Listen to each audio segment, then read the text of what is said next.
কাছে নিয়ে নেন, সাউন্ডটা ক্লিয়ার হইল। প্রিয় সাংবাদিক বন্ধুরা, আমরা আজকে এ জায়গায় দাঁড়িয়েছি আমাদের একজন সৎ এবং সরল সাংবাদিককে বিনা কারণে কিছু অসাধু ব্যক্তির অসাধুত্ব তুলে ধরার কারণে প্রশাসনের সহযোগিতায় তাকে মিথ্যা মামলা দিয়ে জেলে পাঠানো হয়েছে। তা আমরা বসে থাকার লোক না।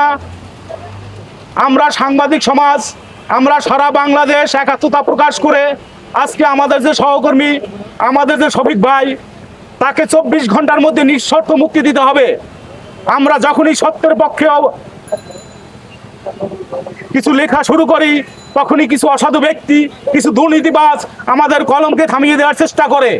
কিন্তু আমরা থেমে যাওয়ার লোক না, আমরা থেমে যাওয়ার পাত্র না।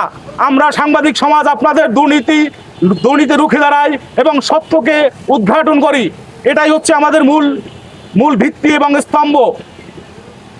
আজকে আমাদের শফিক ভাই, উনি একজন ভালো মানের লেখক এবং সাংবাদিক। তিনি যেই ফায়ার সার্ভিসের ডিজির বিরুদ্ধে যখন তার দুর্নীতি তুলে ধরেছেন, তিনি আমাদের প্রেস কাউন্সিলকে অবহিত না করে পুলিশ প্রশাসনের সাথে আতাত করে তাকে 12 ঘন্টার ভিতরে 5 মিনিট বন্ধ অ্যারেস্ট করিয়ে জেলে পাঠিয়েছেন। কিন্তু পুলিশ প্রশাসন, আপনারা কিন্তু আমাদের ভাই, আমরা কাঁধে কাঁধ মিলিয়ে আপনাদের সাথে কাজ করি। আপনারা আমাদের শত্রু না। তাই আপনাদের কাছে অনুরোধ থাকবে, কোনো সাংবাদিক বা কোনো সাধারণ ব্যক্তি হোক, তার বিরুদ্ধে তদন্ত সাপেক্ষে আপনাদের মামলা নেওয়া উচিত ছিল। এবং আমাদের বর্তমান প্রধানমন্ত্রী, তিনি জানেন, তিনি দুর্নীতির বিরুদ্ধে সবসময় কথা বলে আসছেন এবং দুর্নীতিতে তিনি জিরো টলারেন্স ঘোষণা করছেন। তার সাথে একাত্মতা প্রকাশ করে আমরা সাংবাদিক সমাজ স্বচ্ছ তুলে ধরার চেষ্টা করি এবং দুর্নীতিবাজদের এই সমাজে উন্মোচিত করার চেষ্টা করি। সেক্ষেত্রে আপনারা দুর্নীতি করে যতই আমাদের দাবিয়ে রাখার চেষ্টা করেন, সেটা কখনোই সম্ভব হবে না এবং সে চিন্তাও আপনারা কখনো করবেন না। আমরা সাংবাদিক সমাজ আপনাদের সব কিছু তুলে ধরি, আপনাদের সুবিধা অসুবিধা সব নিয়ে আমরাই কাজ করি। আমরা সেই ফ্রিডম ফাইটার হয়ে আপনাদের সাথে কাঁধে কাঁধ মিলিয়ে কাজ করি। তাই বলে আপনারা যদি আমাদেরকে থামিয়ে দেন, এই বাংলাদেশের যত দুর্নীতি